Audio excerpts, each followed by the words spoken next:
کہ اجل نے چھوڑا نہ کسرا نہ دارا، اسی سے سکندر صافات ہے بہارا، پڑا رہے گا سب یوں ہی ڈھاک سا، دنیا نہیں ہے یہ عبرت کی جا ہے، تماشا نہیں جی لگانے کی دنیا نہیں ہے، یہ عبرت کی جا ہے، تماشا نہیں ہے۔ میرے پیارے اور اسلامی بھائیو اور مجھے پردے میں رہ کر سننے والی اسلامی بہنوں، یہ واقعی حقیقت ہے کہ یہ دنیا عبرت کا مقام ہے، یہاں کی ہر چیز ہمیں درس عبرت دے رہی ہے، اور محرم الحرام شریف کہ یہ دن سن 60 ہجری میں کربلا کی سرزمین پر جو واقعہ پیش آیا، وہ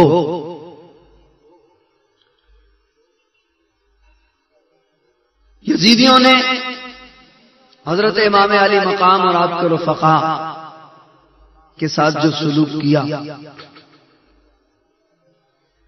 اس پورے واقعے میں جو کچھ ہمیں سیکھنے کو ملتا ہے، جہاں اور بہت کچھ اس میں سیکھنے والے پہلو ہیں، وہاں پر اس کے ساتھ ساتھ یہ بھی ہے کہ یزیدیوں نے،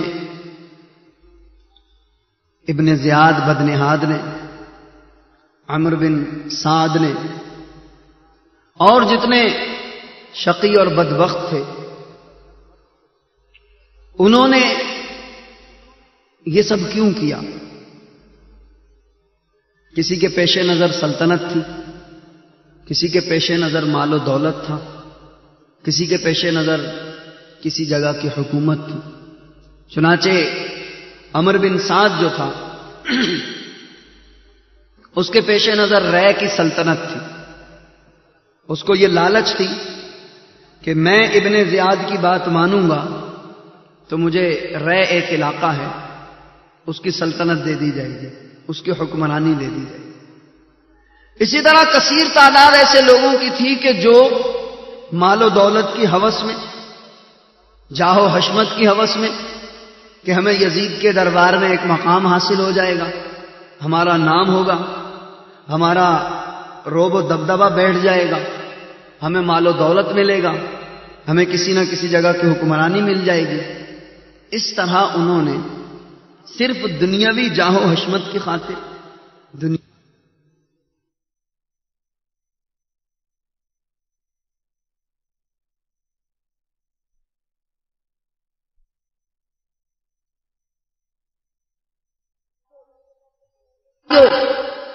اور مجھے پردے میں رہ کر سننے والی اسلامی بہنوں،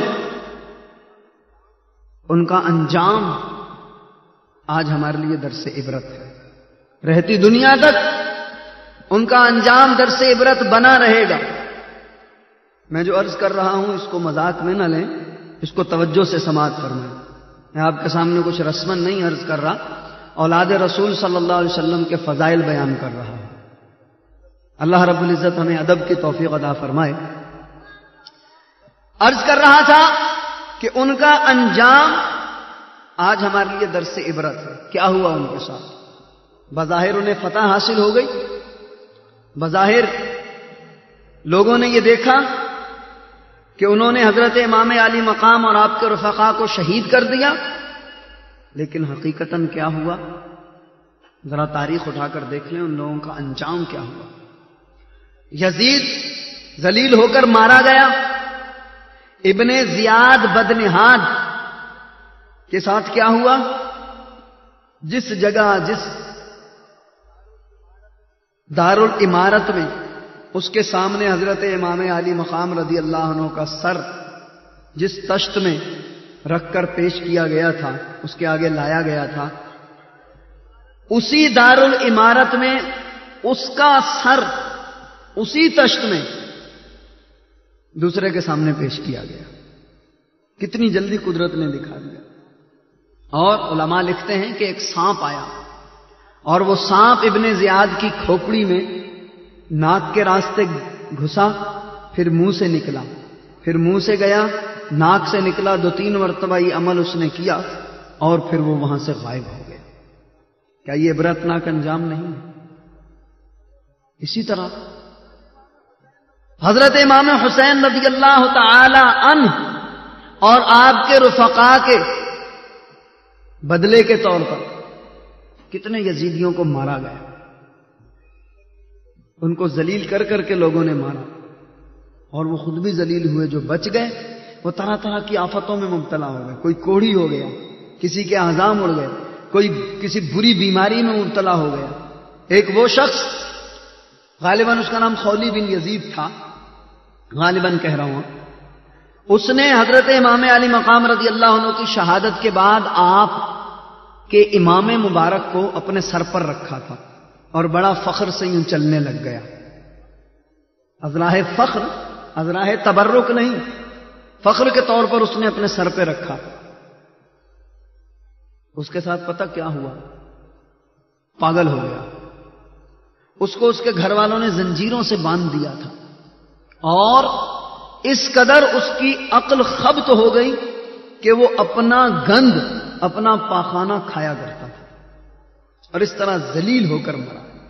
حرملہ بن کاہل، وہ بدبخت شخص کہ جس نے حضرت علی اصغر رضی اللہ تعالی عنہ کے اوپر تیر چلایا تھا، اور آپ کے حلق مبارک میں تیر لگا اور آپ نے جام شہادت نوش کیا، اس کا یہ حال ہو گیا تھا کہ عجیب و غریب اس کی کیفیت ہوتی تھی۔ ایک طرف اس کے ٹھنڈک لگتی، وہ پانی چھڑکتا رہتا، ایک طرف اس کے آگ جلتی رہتی پیٹ میں، پانی پیتا رہتا۔ اتنا پانی پیا، ایک مرتبہ اتنا پانی پیا کہ اس کا پیٹ پھٹ گیا اور یوں ذلیل ہو کر مرا، اور طرح طرح کی آفتوں میں مبتلا ہو کر مرے۔ شمر لعین جو تھا وہ بھی ذلیل ہو کر مرا، اور اس طرح کے کئی ایک واقعات ہیں کہ بعد میں جو ان کے ساتھ ہوا۔ اور پھر یزید کتنے عرصے حکمران رہا، کتنے عرصے اس نے وہ حکومت کی جس حکومت کی وجہ سے اس نے امام علی مقام کو شہید کیا تھا۔ ہے نا عبرت کا مقام؟ اور مسلم جو آئے ان کو مٹانے، وہ مٹ گئے۔ مسلم یہ شاعر کا نام ہے۔ مسلم جو آئے ان کو مٹانے وہ مٹ گئے، زندہ رہے گا نام ہمیشہ حسین کا۔ جو آپ کو مٹانے کے لیے آئے تھے ہزاروں تھے، اس وقت ان کے پاس سلطنت بھی تھی، سب کچھ تھا، لیکن مٹ گئے نا۔ آج تک دیکھو مٹے ہوئے ہیں، قیامت تک وہ مٹے رہیں گے۔ آج ان کا کوئی نام لیتا ہے؟ امام حسین، امام حسن، شہدائے کربلا، سیدہ زینب، سیدہ صغرا، سیدہ رباب، سیدہ سکینہ، یہ تمام جتنے بھی خاندان اہل بیت کے لوگ تھے یا حضرت امام حسین کے لشکر کے لوگ تھے، ان کو، شہدائے کربلا کو، جب سے لے کر اب تک ان کی تعریفیں ہو رہی ہیں، ٹھیک، ان کے نام کی نیازیں دلائی جا رہی ہیں، ان کو پڑھ کے بخشا جا رہا ہے، ان کے لیے نوافل پڑھے جا رہے ہیں، ان کے لیے روزے رکھے جا رہے ہیں، ان کے لیے دعائیں مانگی جا رہی ہیں، ان کے فضائل بیان ہو رہے ہیں، اور یہ ہو رہا ہے، قیامت تک ہوتا رہے گا۔ بتائیے ان لوگوں کا ذکر کیسے ہو رہا ہے؟ ان لوگوں کا کوئی نام لیوا ہے؟ ہاں، ان کا ذکر کیا جاتا ہے، لیکن کس طور پر کیا جاتا ہے کہ انہوں نے ظلم کیا، انہوں نے ستم ڈھایا، انہوں نے اولاد رسول کو ستایا۔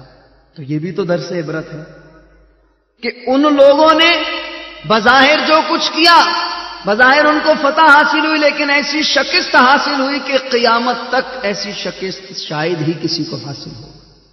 اور حضرت امام علی مقام اور آپ کے رفقا کے نام آج بھی روشن ہیں اور قیامت تک روشن رہیں گے۔ یہ تو آل رسول ہیں، حضرت امام حسن اور حسین۔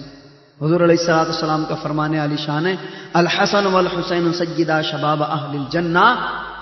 حسن اور حسین جنت کے نوجوانوں کے سردار ہیں، اور آل بھی ہیں اور اصحاب بھی ہیں، دونوں نے سرکار کی زیارت کی، جو صحابی بھی ہیں اور نواسے بھی ہیں، نواسے بھی ہیں صحابی بھی ہیں۔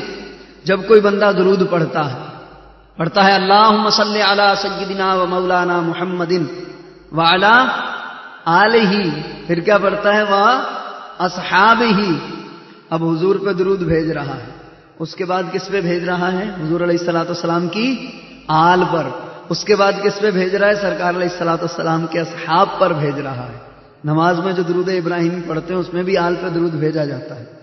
تو اب بتائیے، حضرت امام علی مقام اور آپ کے بڑے بھائی امام حسن رضی اللہ تعالیٰ عنہ، سیدہ زینب ہو گئی، حضرت قاسم ہو گئے، اور اسی طرح حضرت علی اکبر ہو گئے، ان کے آل رسول ہونے میں کس کو شک ہے؟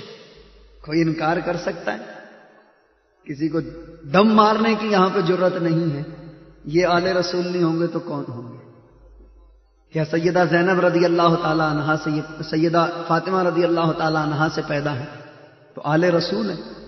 ان کے آل رسول ہونے میں کوئی شک و شبے والی بات نہیں، اور ان کے اصحاب رسول ہونے میں بھی کوئی شک و شبے والی بات نہیں۔ گویا کہ جب درود پڑھا جاتا ہے، آل و اصحاب کا ذکر ہو رہا ہوتا ہے، تو ساتھ ساتھ رحمتوں کی دعائیں حضرت امام علی مقام کے لیے بھی ہو رہی ہوتی ہیں، اولاد رسول اور آل رسول کے لیے بھی ہو رہی ہے۔ کیسی شان ہے، کیسا رتبہ اللہ تعالیٰ نے ان کو عطا فرمایا۔ کیوں؟ حق کی خاطر یہ لڑے، حق پر قائم رہے، باطل کے آگے سر نہیں جھکایا، دین کی خاطر اپنا سب کچھ قربان کر دیا، اور وہ قربان کیا ہم امت کی خاطر، ہم لوگوں کی خاطر، امت مصطفیٰ علیہ الصلوۃ والسلام کی خاطر اپنے یعنی کہ گھر بار تن سب کچھ، جان تک کا نذرانہ پیش کر دیا۔ تو آج ان کے نام روشن ہیں، اور جنہوں نے دنیا کی خاطر ذلیل و خوار ہوئے، آج ان کو برے ناموں سے یاد کیا جاتا ہے، آج برے القابات سے یاد کیا جاتا ہے، آج ان کا ذکر ہوتا ہے لیکن اچھے الفاظ میں نہیں ہوتا۔ تو اس سے پتہ کیا چلا کہ جو اللہ اور اس کے رسول کے احکامات پر چلتا ہے تو اللہ رب العزت اس کو وہ عظمت عطا فرماتا ہے کہ جو اوروں کو نہیں ملتی، اور جو نافرمانی کرتا ہے اس کو وہ مقام حاصل نہیں ہوتا۔ اور دین کی خاطر قربانی دینے کا درس امام علی مقام رضی اللہ تعالیٰ عنہ ہمیں دے گئے، شہدائے کربلا ہمیں دے گئے کہ انہوں نے دین کی خاطر اپنا سب کچھ قربان کیا۔ آج ہم دین کی خاطر کیا قربانی دے رہے ہیں؟ آج کتنا ہم دین پہ فدا ہیں؟ آج کتنا دین کی خاطر ہم وقت نکال رہے ہیں؟ آج کتنی دین کی خاطر ہم محنت کر رہے ہیں؟ یہ مجھ سمیت ہر شخص اپنے آپ کا جائزہ لے اور دیکھے کہ آج ہم پر کتنی بڑی ذمہ داری لاگو ہے۔ آج امت مصطفیٰ علیہ الصلوۃ والسلام سرکار علیہ الصلوۃ والسلام کے طریقے سے دور ہے، نماز روزے سے دور ہے، طرح طرح کی خرافات، الٹے سیدھے گناہوں میں ہمارے مسلمان بھائی اور بہنیں پڑے ہوئے ہیں۔ ان کو اس طرف کون لائے گا؟ اس کے لیے آپ کو اور ہمیں قربانی دینا پڑے گی، اپنا وقت نکال کر ان کو دعوت دینا پڑے گی، نیکی کی دعوت دے کر دین کی طرف راغب کرنا پڑے گا، اللہ اور اس کے رسول کے احکامات سنا کر ان کا ذہن بنانا پڑے گا، ان کو نبی پاک علیہ الصلوۃ والسلام کی سنتوں کی محبت دینا پڑے گی، اور یہ محبت ان کے دل میں پیدا کرنا ہوگی، اور اس طرح ان کو دین کی طرف راغب کرنا ہوگا۔ اور یہ دین آج ہم سے قربانی مانگ رہا ہے۔ آئیے دعوت اسلامی کے پیغام پر لبیک کہیں کہ جس کا مشن یہ ہے کہ سرکار صلی اللہ تعالی علیہ وسلم کی محبت، صحابہ و اہل بیت اطہار کی محبت، اولیاء عظام کی محبت ہمارے دلوں میں، ہمارے قلوب میں پیدا ہو، اور دین متین کی ہم سب مل کر خدمت کریں، رسول اللہ علیہ الصلوۃ والسلام کی سنتوں کو پھیلائیں۔ اور الحمدللہ دعوت اسلامی اس میں کامیاب ہے، اور اللہ کا شکر ہے کہ دعوت اسلامی سے وابستہ ہو کر ایک دو نہیں، سینکڑوں نہیں، کھلی کتاب ہے دعوت اسلامی، سب کے سامنے ہے، لاکھوں لوگوں کی الحمدللہ زندگیوں میں انقلاب برپا ہوا۔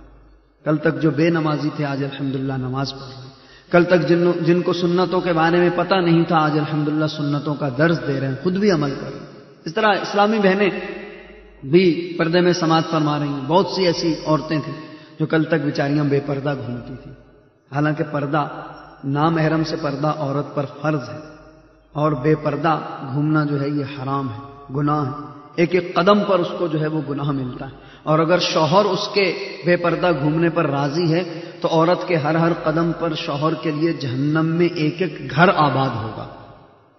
اتنا بڑا یعنی کہ گناہ ہے، لیکن سمجھ نہیں تھی، اس لیے کہ ماحول نہیں ملا تھا، کسی نے سمجھایا نہیں تھا. لیکن الحمدللہ دعوت اسلامی کے ماحول سے وابستگی ہوئی تو سمجھ آئی، عقل آئی کہ ہمیں پردہ کرنا چاہیے، پردہ ہم پر فرض ہے. تو الحمدللہ باپردہ ہو گئی. نمازیں نہیں پڑھتی تھی، الحمدللہ نماز پڑھنے لگ گئی. اسی طرح یہ سنتوں بھرا ماحول الحمدللہ ترقی کرنے لگ گیا. اور آج اللہ کا شکر ہے کہ یہ مدنی قافلہ تیار ہے اور ہم سب کی منزل سرکار صلی اللہ علیہ وسلم کا مدینہ ہے. ہم سب کی منزل اللہ عز و جل کی رضا ہے، رسول اللہ علیہ السلام کی رضا ہے. اور انہی کی رضا اور خوشنودی کے لیے آپ کا یہ بھائی آپ سے عرض کر رہا ہے کہ الحمدللہ ہر ہفتے کو، ہر سنیچر کو، جیسے کل انشاءاللہ الرحمن دعوت اسلامی کا ہفتہ واری اجتماع فیضان مدینہ محلہ سوداگران سبزی منڈی میں ہوتا ہے، وہاں پر آپ خود بھی تشریف لائیں، دوسرے اسلامی بھائیوں کو بھی اپنے ساتھ لے کر جائیں. الحمدللہ ہمارے یہاں سے فیضان مدینہ کے اجتماع میں شرکت کے لیے بعد نماز مغرب اسی مقام سے قافلہ روانہ ہوتا ہے، اور قریب مدینہ مسجد سے بھی الحمدللہ مغرب کی نماز کے بعد قافلہ روانہ ہوتا ہے. تو بہت سے اسلامی بھائی بیچارے ابھی تک نہیں آئے ہوں گے، بعض تذبذب میں پڑے ہوں گے، بعضوں کو دعوت دی جاتی ہوگی وہ ٹال دیتے ہوں گے.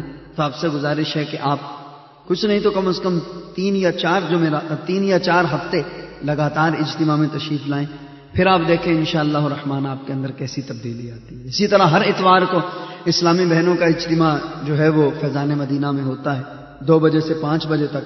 تو ہمارے یہاں سے الحمدللہ وہاں بھی جانے کا اہتمام ہے، اور علاقائی سطح پر اسلامی بہنوں کا ہفتہ وار اجتماع ہر بدھ کو سپہر 3 بجے مدرسہ کنز الایمان میں ہوتا ہے. تو اسلامی بہنیں وہاں تشریف لایا کریں، کیونکہ جب ایک ماحول ملے گا، ایک گیدرنگ ملے گی تو پھر انشاءاللہ الرحمن سوچ پیدا ہوگی. ماحول کا بڑا اثر ہوتا ہے، انسان جیسے لوگوں میں اٹھتا بیٹھتا ہے ویسی بولی بولنے لگ جاتا ہے، اس کے ذہن پر وہی خیالات آ جاتے ہیں. تو الحمدللہ ہم تو یہ چاہتے ہیں کہ ہم اچھے ماحول میں اٹھے بیٹھے، اچھے لوگوں کے درمیان اٹھے بیٹھے، تاکہ ہماری نشست و برخاست جو ہے وہ ایسی ہو کہ جس سے یہ پتہ چلتا ہو کہ واقعی یہ بندہ رسول اللہ علیہ السلام کا غلام ہے. اور اگر بری صحبت میں پڑے رہیں گے تو بری صحبت میں رہنے والوں کا جو حشر ہے وہ آپ روڈوں پر چلتے ہوئے دیکھتے رہتے ہوں گے کہ گھروں سے بیزار، گھروں سے نکالے ہوئے، روڈ کے کنارے فٹ پاتھ پر بیٹھے ہوئے زندگی کو کس طرح گزار رہے ہیں. یہ سب بری صحبت کے ایک تو کرشمے ہیں، کوئی مقصد کے پیدائشی طور پر یہ سب تھوڑی تھے. ان کو بری صحبت نے برباد کیا، برے لوگوں نے برباد کیا. ایسے دوستوں نے جو دوستی کے نام پہ دھبا ہے، جو برائی کی طرف بلاتے ہیں، جو اللہ رسول کے احکامات سے روکتے ہیں، جو برائی کی ترغیب دلاتے ہیں، اور جن کے پاس بیٹھ کر سوائے فضول گوئی کے، سوائے فحش گوئی کے، سوائے ہنسی مذاق کے، سوائے ادھر ادھر کی الٹی سیدھی باتوں کے اور کچھ نہ ملتا ہو. اور بعض تو ایسے بیچارے نادان ہوتے ہیں کہ اللہ اور اس کے رسول کی باتیں ہو رہی ہوں اور ان کو مذاق سوچتے ہیں، اور ان کے ذہن میں پتہ نہیں کیا سمایا ہوا ہوتا ہے. تو اللہ تعالیٰ ادب کی توفیق عطا فرمائے، کیونکہ با ادب با نصیب اور بے ادب بے نصیب. تو یہ بری صحبت کے کرشمے ہیں جو کچھ نظر آتا ہے، اور جتنے بھی الٹے سیدھے کام لوگ کرتے ہیں ان کو ظاہری بات ہے ایسی صحبت ملتی ہے، ایسی لوکیلٹی ملتی ہے، ایسی سوسائٹی ملتی ہے، اور پھر ان کا ذہن خراب ہونا شروع ہو جاتا ہے. تو ہم یہ چاہتے ہیں، دعوت اسلامی یہ چاہتی ہے کہ ہم اچھے ماحول میں اٹھے بیٹھیں. اس طرح انشاءاللہ الرحمن نیکیوں میں برکت بھی رہے گی، سنتوں سے محبت بھی پیدا ہوگی، اور دین پر عمل کرنے کا جذبہ بھی پیدا ہوگا. سنتوں کی تربیت کے لیے مدنی قافلہ بروز بدھ 9 محرم 7 مئی کو بعد نماز فجر نور الاسلام مسجد سے روانہ ہوگا. الحمدللہ ہمارے یہاں سے 4 دن کے 8 دن کے سنتوں کے مدنی تربیتی قافلے روانہ ہوتے رہتے ہیں. ابھی 9 اور 10 محرم الحرام کی چھٹی ہوگی تقریباً. اگلے دن جمعہ ہے. جمعے والے دن اب یہ سچویشن ہو گئی کہ آدھا تقریباً کاروبار بند رہتا ہے، اور چونکہ چھٹی وغیرہ ہوگی اس لیے جمعے کو بھی اتنا کوئی کام نہیں ہوگا، صرف ہفتے کی چھٹی کرنا پڑے گی. تو 4 دن کے قافلے کے لیے اگر آپ اپنا ذہن بنائیں تو ہوتا کیا ہے، لوگ 9 اور 10 محرم الحرام کو ادھر ادھر خرافات میں پڑ جاتے ہیں. کوئی کیا دیکھنے چلا جاتا ہے، کوئی کیا دیکھنے چلا جاتا ہے. جن چیزوں کو دیکھنے کے لیے شریعت مطہرہ نے منع فرمایا ہے، الٹے سیدھے ڈھول تاشے پیٹتے ہیں، پتہ نہیں لوگ کیا کیا بناتے ہیں، پھر ان کو لے جا کے دفن کرتے ہیں. یہ ہوتا ہے، وہ ہوتا ہے. سب علماء اہل سنت و جماعت ان سب چیزوں سے بیزاری کا اظہار کرتے ہیں، اور اس طرح کے تمام مناظر کو یہ جو کچھ بھی بنائے جاتے ہیں، سجائے جاتے ہیں، دکھائے جاتے ہیں، علماء اہل سنت اس کی مخالفت کرتے ہیں اور علماء نے منع فرمایا۔ اعلیٰ حضرت فاضل بریلوی رحمۃ اللہ تعالی علیہ نے اپنی کتاب میں اس سے منع فرمایا۔ اور اس طرح کے مناظر دیکھنے میں ظاہر فضول وقت برباد ہوتا ہے، اور وہاں پر جو کچھ ہو رہا ہوتا ہے وہ سب آپ کو پتہ ہے۔ تو 9 اور 10 محرم کو لوگ وہاں جا کر وقت گزارتے ہیں، اور رات کو بھی جاتے ہیں، دن کو بھی جاتے ہیں۔ بعض حضرات جو ہیں وہ طرح طرح کے دوسرے مناظر بھی دیکھنے کے لیے جاتے ہیں، تو اس میں کیا ہے؟ کوئی ثواب تھوڑی ملتا ہے۔ امام حسین کا کوئی یہ مشن تھوڑی تھا کہ اپنے جسم کو کاٹو پیٹو اور یہ طرح طرح کی چیزیں بنا کے جگہ جگہ نمائش کرتے پھرو، نماز ایک وقت کی نہیں پڑھو۔ امام حسین کا یہ مشن تھوڑی تھا۔ آپ نے تو سجدے میں سر مبارک کو کٹایا، ٹھیک ہے نا؟ آپ کا تو یہی پیغام ہے کہ دیکھو میں نے سجدے میں اپنے سر مبارک کو کٹایا ہے، تو تم کبھی نماز نہیں چھوڑنا، دین پر عمل کرنا۔ تو آج یہ عجیب و غریب حال ہے۔ تو الحمدللہ دعوت اسلامی نے ہمیں یہ سوچ دی، 10ویں محرم الحرام عاشورے کا دن بڑا مبارک دن ہے، اس کو 10 نبیوں سے نسبت ہے۔ جب رمضان کے روزے فرض نہیں تھے تو اس دن کا روزہ رکھا جاتا تھا۔ حضور صلی اللہ علیہ وسلم مدینے میں آئے، یہودیوں کو دیکھا کہ 10 محرم کا روزہ رکھ رہے ہیں۔ آپ نے پوچھا بھئی تم یہ روزہ کیوں رکھتے ہو؟ کہنے لگے کہ اس دن اللہ رب العزت نے موسیٰ علیہ السلام کو فرعون سے نجات عطا فرمائی تھی۔ فرعون اس دن دریائے نیل میں ڈوب مرا تھا اور اس کے ساتھی، تو ہم اس شکرانے میں روزہ رکھتے ہیں۔ تو آپ نے فرمایا ہم تم سے زیادہ موسیٰ کے قریب ہیں۔ تو آپ نے فرمایا اے مسلمانوں، تم بھی محرم الحرام کی 10 تاریخ کا روزہ رکھو، لیکن ایک دن ساتھ میں ملا لو، یا 9 اور 10 رکھو یا 10 اور 11 رکھو، تاکہ یہودیوں کی مخالفت ہو۔ اور اس دن کے روزے کی بڑی فضیلت ہے۔ بعض روایت میں آتا ہے کہ جو اس دن روزہ رکھتا ہے اس کو 2 سال کے روزوں کا ثواب ملتا ہے۔ اور اس مرتبہ بدھ کو 9 ہے اور جمعرات کو 10 ہے۔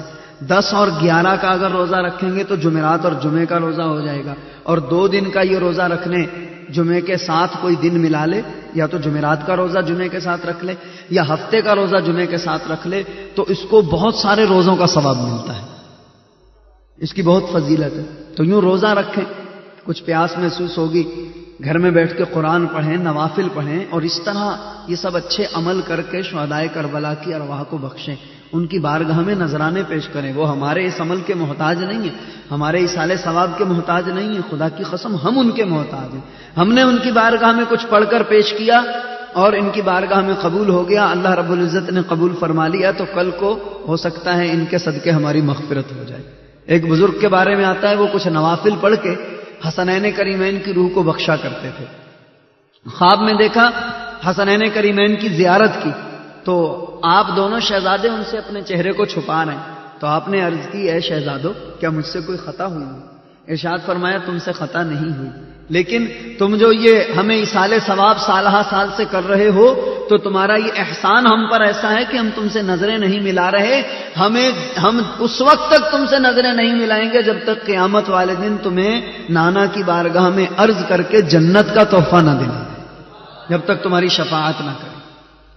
تو ہم اس طرح اچھے اعمال کر کے، قرآن پاک پڑھ کے، نوافل پڑھ کے، درود پاک پڑھ کے، روزہ رکھ کے ان کی بارگاہ میں ایصال ثواب پیش کریں۔ اسی طرح اگر ایصال ثواب کی نیت سے کوئی اسلامی بھائی 4 دن کے قافلے کی نیت کر لے اور وہ یہ کہے کہ ٹھیک ہے انہوں نے دین کی خاطر سفر کیا، مدینے کو چھوڑا، مکے کو چھوڑا، کربلا معلیٰ میں آئے، وہاں پر اپنے تن من دھن سب کچھ قربان کر دیا، تو میں بھی انہی کی سنت پر عمل کرتے ہوئے انہوں نے دین کی خاطر جو سفر کیا تھا تو میں بھی اس طرح اس سفر میں نکلتا ہوں، 4 دن کے قافلے میں نکلتا ہوں، سنتیں سیکھتا ہوں، اس قافلے میں جو کچھ میں سیکھوں گا، جو کچھ پڑھوں گا، اس کا ثواب شہدائے کربلا کی روح کو میں ایصال کرتا ہوں، تو کیا پتہ ہمارا یہ عمل ان کی بارگاہ میں مقبول ہو جائے اور اسی کے صدقے ہمارا بیڑا پار ہو جائے۔